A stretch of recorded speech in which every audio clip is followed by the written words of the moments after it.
ನೋಡಿ ಇಲ್ಲಿ ಒಂದು ನಮ್ಮ ವಿದ್ಯಾರ್ಥಿಗಳು ನಮ್ಮ ಕಾಮೆಂಟ್ ಹಾಕಿದರು. After 10th standard Morarji Desai PU college admission ಬಗ್ಗೆ ಹೇಳಿ ಅಂಥೇಳಿ.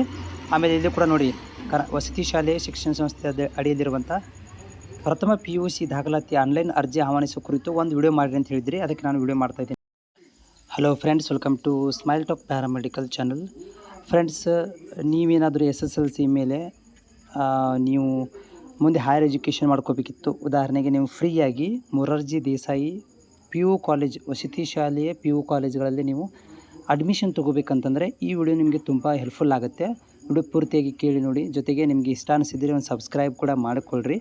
ಆಮೇಲೆ ನಿಮ್ಮಲ್ಲಿ ಏನಾದ್ರು ಡೌಟ್ಗಳಿದ್ದಲ್ಲಿ ಕಾಮೆಂಟ್ಸ್ ಮುಖಾಂತರ ಶೇರ್ ಮಾಡಿ. ವಿಡಿಯೋ ಪೂರ್ತಿಯಾಗಿ ಕೇಳಿ, ಯಾಕಂದರೆ ಇದು ನಿಮಗೆ free admission PUC science, commerce, arts ಈ 3 ಕೋರ್ಸ್ಗಳನ್ನು ನೀವು ಅಂದರೆ ಫ್ರೀಯಾಗಿ PU ಕಾಲೇಜ್ಗಳಲ್ಲಿ 2 ವರ್ಷ ನೀವು ಎಜುಕೇಷನ್ ಮಾಡ್ಬೋದು. ಈ ಮೊರಾರ್ಜಿ ದೇಸಾಯಿ ವಸತಿ ಶಾಲೆಗಳು ಕರ್ನಾಟಕದಲ್ಲಿ ಬಹಳಷ್ಟು ವಸತಿ ಶಾಲೆಗಳಿದ್ದಾವೆ. ಈ ವಸತಿ ಶಾಲೆಗಳಲ್ಲಿ ಕೂಡ PU ತನಕನೂ ಕೂಡ ಇಲ್ಲಿ ಫ್ರೀಯಾಗಿ ಫುಡ್ ಮತ್ತು ಅಕೊಮಡೇಷನ್ ಕೊಡ್ತಾರೆ. ಅದಕ್ಕೆ ನೀವು ಅಪ್ಲಿಕೇಶನ್ ಹಾಕಬೇಕಾಗತ್ತೆ. ಓಕೆ, ಇದರ ಬಗ್ಗೆ ನಾನು ಕೊನೆ ದಿನಾಂಕ ಯಾವ ರೀತಿಯಾಗಿರುತ್ತೆ, ಅಪ್ಲಿಕೇಶನ್ ಲಿಂಕ್ ಇರ್ಬೋದು, ಎಲ್ಲನೂ ಕೂಡ ನಾನು ನಿಮಗೆ ಮಾಹಿತಿಯನ್ನು ಕೊಡ್ತೇನೆ. ಇದು ಕರ್ನಾಟಕ ವಸತಿ ಶಿಕ್ಷಣ ಸಂಸ್ಥೆ ಸಂಘದ ವತಿಯಿಂದ ಕರ್ನಾಟಕ ಕ್ರೈಸ್ ಅಂತ ಕರಿತೀವಿ. ಇದು ಆದೇಶ ಬಂದಿರುವಂಥದ್ದು ಇದೇ ತಿಂಗಳು 23ನೇ ತಾರೀಕಿಗೆ ಬಂದಿದೆ. ಸೊ 23ನೇ ತಾರೀಕಿಗೆ 2026 ಮತ್ತು 27ನೇ ಸಾಲಿನ ಮೊರಾರ್ಜಿ ದೇಸಾಯಿ ವಸತಿ ಕಾಲೇಜುಗಳಲ್ಲಿ ಅಡ್ಮಿಷನ್ ಪಡ್ಕೊಳ್ಳಿಕ್ಕೆ ನೀವು ಆನ್ಲೈನ್ ಮುಖಾಂತರ ಅರ್ಜಿಗಳನ್ನು ಸಲ್ಲಿಸಬಹುದು ಅಂತ ಕೊಟ್ಟಿದ್ದಾರೆ. ಮುಖ್ಯವಾದ ದಿನಾಂಕ ಬಗ್ಗೆ ಮಾಹಿತಿ ಕೊಡೋದಾದರೆ ಮುಖ್ಯವಾದ ದಿನಾಂಕಗಳು ನೋಡಿ. ಈಗಾಗಲೇ ಅದು ನಿನ್ನೆಯಿಂದ ಆರಂಭವಾಗಿದೆ. 23/4/2026 ಸ್ಟಾರ್ಟ್ ಆಗಿದೆ.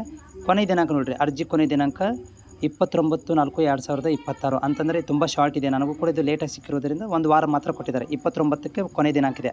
ಇವತ್ತು ತಾರೀಕೆಷ್ಟು 25, ಇನ್ನೂ 4 ದಿನ ಇದೆ. ಆಮೇಲೆ ಆನ್ಲೈನ್ ಮುಖಾಂತರ ಅರ್ಜಿಗಳನ್ನು ಪರಿಶೀಲನೆ ಮಾಡೋದು 30ನೇ ತಾರೀಕಿಗೆ ಅರ್ಜಿಗಳನ್ನು ಪರಿಶೀಲನೆ ಮಾಡ್ತಾರೆ. ಆಮೇಲೆ ಫಸ್ಟ್ ರೌಂಡ್ದು ಮುಂದಿನ ತಿಂಗಳು 4ನೇ ತಾರೀಕಿಗೆ ನಿಮಗೆ ಆಯ್ಕೆ ಪಟ್ಟಿಯನ್ನು ಬಿಡುಗಡೆ ಮಾಡ್ತಾರೆ. ಅದಾದ ನಂತರ ಏನು ಮಾಡ್ತಾರೆ ಅಂದರೆ 8ನೇ ತಾರೀಕು 8/5/2026ಕ್ಕೆ ಫಸ್ಟ್ ಲಿಸ್ಟನ್ನು ಹಚ್ತಾರೆ. ಆಮೇಲೆ 2ನೇ ಲಿಸ್ಟನ್ನು 12ನೇ ತಾರೀಕಿಗೆ ನೆಕ್ಸ್ಟ್ ಮಂತ್ 12 ಮತ್ತು 2ನೇ ಲಿಸ್ಟ್ದು ಏನು ಒಂದು ಪ್ರವೇಶವನ್ನು 19ನೇ ತಾರೀಕಿಗೆ. ಓಕೆ, 19ನೇ ತಾರೀಕಿಗೆ ಅಡ್ಮಿಷನನ್ನು ಕೊಡ್ತಾರೆ. ಅದಾದ ನಂತರ 3ನೇ ಪಟ್ಟಿ ಥರ್ಡ್ ರೌಂಡನ್ನು 22/5ಕ್ಕೆ ಮಾಡ್ತಾರೆ. 27ನೇ ತಾರೀಕಿಗೆ ಅಡ್ಮಿಷನ್ ಪ್ರಕ್ರಿಯೆ ಮತ್ತು PU ಕಾಲೇಜ್ ಆರಂಭವಾಗೋದು 29/5/2025 ಸ್ಟಾರ್ಟ್ ಆಗಿಬಿಡ್ತದೆ. ಅಂದರೆ ನೆಕ್ಸ್ಟ್ ಮಂತ್ 29ನೇ ತಾರೀಕಿನ ಒಳಗಡೆ ಎಲ್ಲ ಪ್ರಕ್ರಿಯೆನ ಮುಗಿಸಿಬಿಡ್ತಾರೆ. ನೋಡಿ, 29ನೇ ತಾರೀಕಿಗೆ ಇದೇ ತಿಂಗಳು 29ಕ್ಕೆ ನಿಮ್ಮ ಕೊನೆ ದಿನಾಂಕ ಇದೆ. ಓಕೆ, ಮತ್ತು ನೋಡಿ, ಇದು ನೀವು ಅರ್ಜಿಗಳನ್ನು ಆನ್ಲೈನ್ ಮುಖಾಂತರ ಸಲ್ಲಿಸಬೇಕು. ಲಿಂಕ್ ಕೂಡ ನಾನು ಕೊಡ್ತೀನಿ. ನೋಡಿ, ಅಪ್ಲಿಕೇಶನ್ ಹಾಕಲಿಕ್ಕೆ ಏನು ಡಾಕ್ಯುಮೆಂಟ್ ಬೇಕಂತಂದರೆ, ಒಂದು ಜಾತಿ ಆದಾಯ ಪ್ರಮಾಣ ಪತ್ರ ಬೇಕು, ಹೌದಾ. ಆದ ಮೇಲೆ ನಿಮಗೆ ಗ್ರಾಮೀಣ ಮತ್ತು ಆಧಾರ್ ಕಾರ್ಡ್ ಬೇಕು.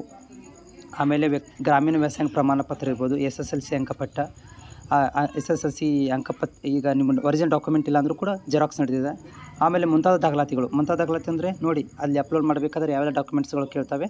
ಸ್ಪೆಷಲಿ ಕೇಳುವಂಥದ್ದು SSLC ಸ್ಯಾಟ್ಸ್ ನಂಬರು, ಆಮೇಲೆ cost certificate, income certificate, marks cards ಮತ್ತು ಇದು ಸ್ಟಡಿ ಸರ್ಟಿಫಿಕೇಟ್. ಇಷ್ಟಂತೂ ಇಂಪಾರ್ಟೆಂಟ್ ಇದ್ದೇ ಇರುತ್ತೆ.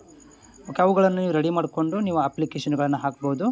ಆಮೇಲೆ ಇದು ಪ್ಯೂರ್ಲಿ ಏನಿರುತ್ತಪ್ಪ ಅಂತಂದರೆ ನಿಮ್ಮ ಒಂದು ಪರ್ಸೆಂಟೇಜ್ ಆಧಾರದ ಮೇಲೆ ಆಯ್ಕೆ ಪ್ರಕ್ರಿಯೆ ಇರುತ್ತೆ. ಪರ್ಸೆಂಟೇಜ್ ಬೇಸಿಸ್ ಮೇಲೆ ನಿಮಗೆ ಇಲ್ಲಿ ಆಯ್ಕೆ ಮಾಡ್ಕೊತೀವಿ ಅಂತ ಹೇಳ್ತಾ ಇದ್ದಾರೆ. ನೀವು ಅಪ್ಲಿಕೇಶನ್ ಹಾಕಲಿಕ್ಕೆ ಈ crize.karnataka.gov ಹೋಗಿ ಅಪ್ಲಿಕೇಶನ್ಗಳನ್ನು ಹಾಕ್ಬೋದು ಅಂತ ಹೇಳಿದ್ದಾರೆ. ನಾನು ಲಿಂಕನ್ನು ಕೂಡ ತೋರಿಸಿಬಿಡ್ತೇನೆ ಒಂದು ಸಲ ನಿಮಗೆ. ಸೊ ನೋಡಿ, ಇದು ಲಿಂಕ್ ಇದೆ. ಇದು ನಾನು ನೀವು ಡೈರೆಕ್ಟ್ ಲಿಂಕ್ ಕೊಡ್ತೇನೆ. ಇಲ್ಲಿ ನಿಮಗೆ ಸ್ಯಾಟ್ಸ್ ನಂಬರ್ ಹಾಕಿದ ತಕ್ಷಣ ಏನಾಗುತ್ತೆ ಅಂದರೆ ನಿಮಗೆ ಇಲ್ಲಿ ಡೇಟ್ ಆಫ್ ಬರ್ತು ಎಲ್ಲ ತಾನೇ ತೊಗೊಂಡ್ಬಿಡುತ್ತೆ. 10th ಮುಗಿದು ತಾನೇ ತೊಗೊಂಡ್ಬಿಡುತ್ತೆ. ಮುಂದೆ ಸ್ಟೆಪ್ ಬೈ ಸ್ಟೆಪ್ ಹೋಗುತ್ತೆ. ಯಾಕಂದರೆ ನಾನು ಇಲ್ಲಿ 10th ಸ್ಟೂಡೆಂಟ್ ಅಲ್ಲ, ಹೀಗಾಗಿ ನನ್ನ ಹತ್ರ ಸ್ಯಾಟ್ ನಂಬರ್ ಇಲ್ಲ. ಬಟ್ ನೀವು ಇಲ್ಲಿ ಏನು ಮಾಡ್ಬೋದು, ಈ ಲಿಂಕಿಗೆ ಹೋಗಿ ನೀವು ಮೊಬೈಲ್ ಮುಖಾಂತರನೇ ಅರ್ಜಿಗಳನ್ನು ಸಲ್ಲಿಸಬಹುದು. ಬಟ್ ನೋಡಿ, 29ನೇ ತಾರೀಕಿಗೆ ಕೊನೆಯ ದಿನಾಂಕ ಇದೆ. ಅರ್ಜಿಗಳನ್ನು ಇವತ್ತೇ ಹಾಕಿ, ಮೊಬೈಲಲ್ಲೇ ಹಾಕಿ. ಅದಕ್ಕೆ ನೀವು ಸ್ಟಡಿ ಸರ್ಟಿಫಿಕೇಟು, ಕಾಸ್ಟ್ ಇನ್ಕಮು ಮತ್ತು SSLC ಅಂಕಪಟ್ಟಿ ಮತ್ತು ಸ್ಯಾಟ್ಸ್ ನಂಬರ್, ಇಷ್ಟು ಆಧಾರ್ ಕಾರ್ಡ್ ಜೆರಾಕ್ಸು ಅಥವಾ ಒರಿಜಿನಲ್ ಇದ್ರೂ ನಡೀತದೆ, ಜೆರಾಕ್ಸ್ ಇದ್ರೂ ನಡೀತದೆ. ಬಟ್ ಆಧಾರ್ ಕಾರ್ಡ್ ನಂಬರು ಬೇಕಾ, ಇದನ್ನು ಅಪ್ಲಿಕೇಶನ್ ಸಲ್ಲಿಸ್ರಿ. ನಾನು ನನ್ನ ಡಿಸ್ಕ್ರಿಪ್ಷನ್ ಒಳಗಡೆ ಲಿಂಕನ್ನು ಕೊಟ್ಟಿರ್ತೇನೆ. ಓಕೆನಾ, ಲಿಂಕನ್ನು ಕೊಟ್ಟಿರ್ತೇನೆ.